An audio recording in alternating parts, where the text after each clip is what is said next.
Our agenda tonight is to introduce our new Bnrc council member. We have Helen Joyce with us tonight. She's taken Dave Schultz's place and she's going to be our new member, and we're glad to have her.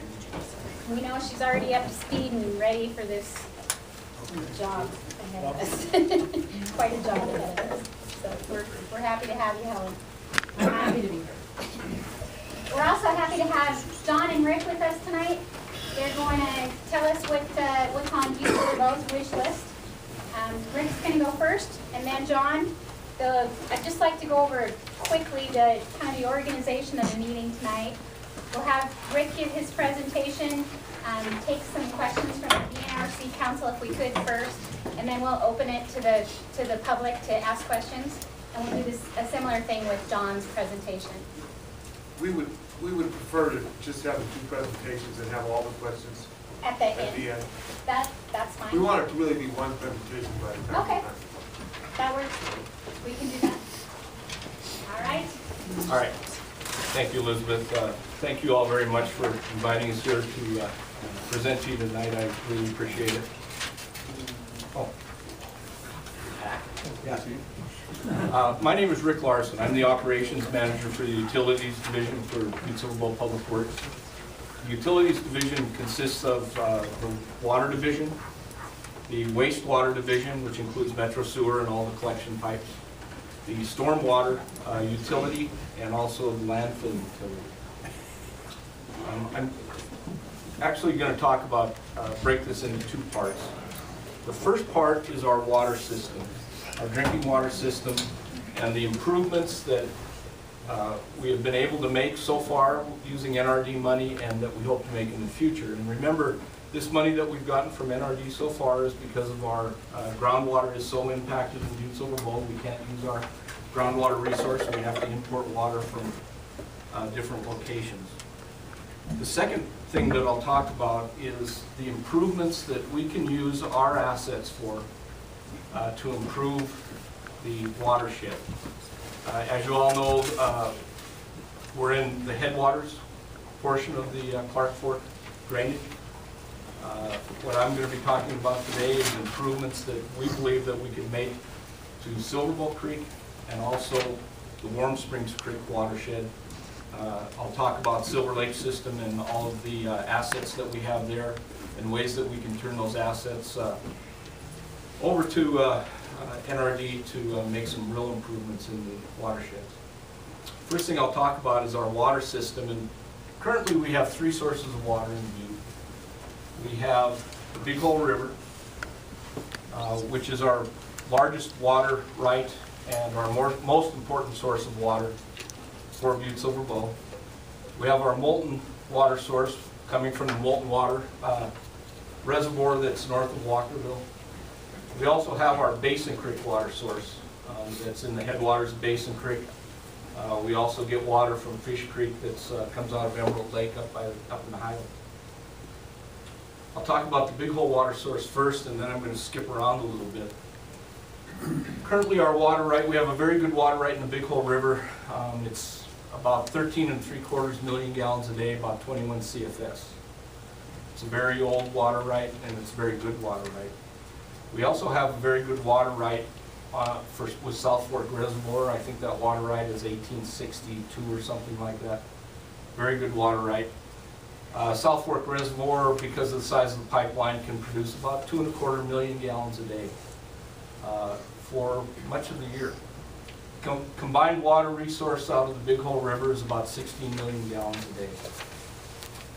At this time, because of all the water savings that we've managed to get from fixing leaky pipes and putting in our metering program, currently we're right at about 15 to 17 million gallons a day on our highest use day in the summer. So the Big Hole supply can really meet that demand. When we do have that high day of 15, 16 million gallons, it's usually for only one day. The next day it'll drop down to maybe 13 million gallons, and then it'll jump up to 14 or 15. But you also, I'd like to remind everybody that we have some storage tanks in Butte that will store about 17.5 million gallons. So even if we did peak out on our top day, we'd have storage in town for around 17.5 to 18 million gallons. We've been very fortunate, Butte's been very fortunate to be able to get NRD grant money to improve this big hole system. Some of the problems that we've had in the past is because our diversion dam at the big hole was in such tough shape, it was over 100 years old. We weren't able to actually take our entire water right out of the river, but thanks to NRD and also some help from John Tester's office getting some stimulus funds, we were able to replace that diversion dam last year. It's been a great success for us. Butte Silver Bowl has been able to win a couple of engineering awards with that project, and it's something that I think NRD can be very happy with, and the citizens of Butte can be happy with. We have the capability now of getting our full water right out of the river when we need it, and we can do it safely too. We've managed to put in boater passage on that diversion, and we've also managed to put in fish passage. A lot of people enjoyed that diversion this summer with kayakers and boaters and so on. Another great project that we're doing with NRD funds helping us is the pump house project. Our old pump house, our old 1893 pump house, wasn't capable of pumping our full water right to our treatment plant. With our new pump house that's under construction right now, we'll be able to pump our full water right for the first time in history, and we'll have a good capacity to our treatment plant, which is at Feely. I want to talk about the money that we're going to be getting from NRD as part of the groundwater settlement. We have some improvements that we still need to make to the big hole system. A big problem that we have with all three of our water sources, Moulton, Basin Creek, and the big hole, is with disinfection byproducts. What we've noticed over the past 5 years, and it's increasing every single year, is we're getting huge increases in total organic carbon in our water sources. We're quite sure that the source of the total organic carbon is probably from the pine beetle kill. We've done research, and other states are experiencing the same thing, and it's actually been linked to that. And what it's doing is, because of that total organic carbon increase, we're having trouble meeting disinfection byproduct standards, both federal and state. So what we're going to do is we're going to do a upgrade to our big hole treatment plant, and this upgrade is going to be twofold. It's going to increase the capacity of the plant. The original plant was actually designed to treat 16 million gallons a day, but because the water quality has degraded, it plugs up the filters quicker, and we can't actually treat 16 million. So we're going to put in a plate settler. Plate settler is old technology, but it works very well. It'll help us to take out the organic carbon, and we're also going to put in a couple of extra filters, and this plant will be capable of treating at least 16 million, but probably more like 18 or 20 million, and so we'll have some capacity for the future. Another important project that we've been using NRD money for, and we're going to use it in the future for the next couple of years, is replacing our transmission line. We have 21 miles of transmission line from the Big Hole River to the Colorado Hill tank. It's a 36-inch transmission line that was put in over a period of time by the old Butte Water Company through the 60s and 70s. It was used pipe when it was put in. It wasn't new pipe. It wasn't cathodically protected, so it's degrading quite rapidly.